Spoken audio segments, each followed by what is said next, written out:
Monsieur le Président, Madame la Ministre Laurence Garnier, Monsieur le Président de la Commission des Finances, Monsieur le rapporteur, mes chers collègues, les Français établis hors de France sont les premières victimes parfois tragiques des fermetures abusives et arbitraires de comptes bancaires en France.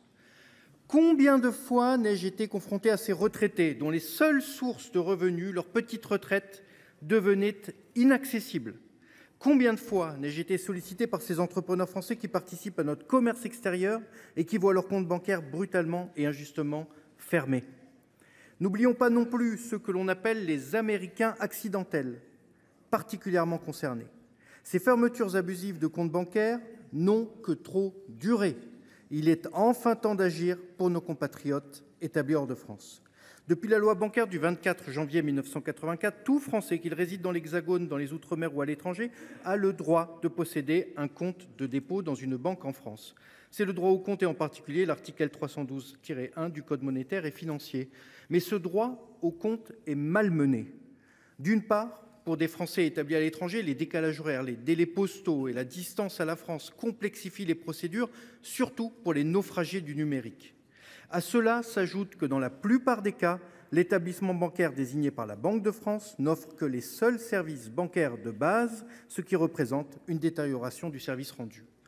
En effet, de nombreuses banques ferment arbitrairement et abusivement les comptes de nos compatriotes établis à l'étranger après avoir notifié un préavis de 2 mois. La lutte contre le terrorisme, la fraude, le blanchiment ne s'applique pas à ces Français à l'attitude irréprochable et exemplaire dont le seul crime serait de se battre pour le rayonnement de la France à l'étranger. Sont particulièrement concernés les Français qui habitent dans des pays n'ayant pas souscrit à l'AOEI, norme définie par l'OCDE d'échange automatique d'informations bancaires. L'AOEI fait référence à l'échange entre les autorités fiscales internationales dans le but de réduire l'évasion fiscale mondiale et d'accroître la transparence fiscale. À cela s'ajoutent les recommandations du GAFI, le groupe d'action financière, qui définissent un cadre complet de mesures devant être mises en œuvre par les pays afin de lutter contre le blanchiment de capitaux et le financement du terrorisme. Concrètement, plutôt que de faire du cas par cas, des Français de l'étranger se voient injustement fermer leur compte bancaire, ce qui les place en grande difficulté. Nous soutenons donc cette proposition de loi qui vise à protéger les Français de fermetures abusives de leurs comptes bancaires en contraignant les établissements bancaires à se justifier.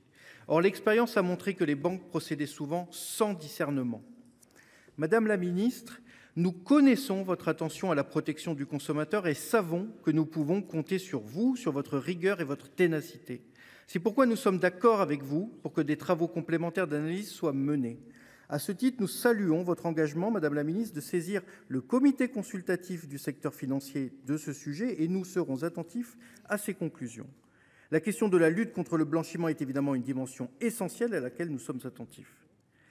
Au-delà de cette proposition de loi, formulons ici le vœu que la Fédération française des banques et le gouverneur de la Banque de France entendent notre appel à plus de justice pour les Français de l'étranger. Les Français établis hors de France, détenant un compte bancaire en France, ne sont ni des fraudeurs, ni des criminels, ni des exilés fiscaux, mais ont besoin d'un tel compte pour de multiples raisons: régler leurs impôts, percevoir une retraite, payer une scolarité, acquitter une pension alimentaire. Nous sommes ici leurs avocats face aux abus bancaires qui les frappent. Rendons justice aux Français de l'étranger. Je vous remercie.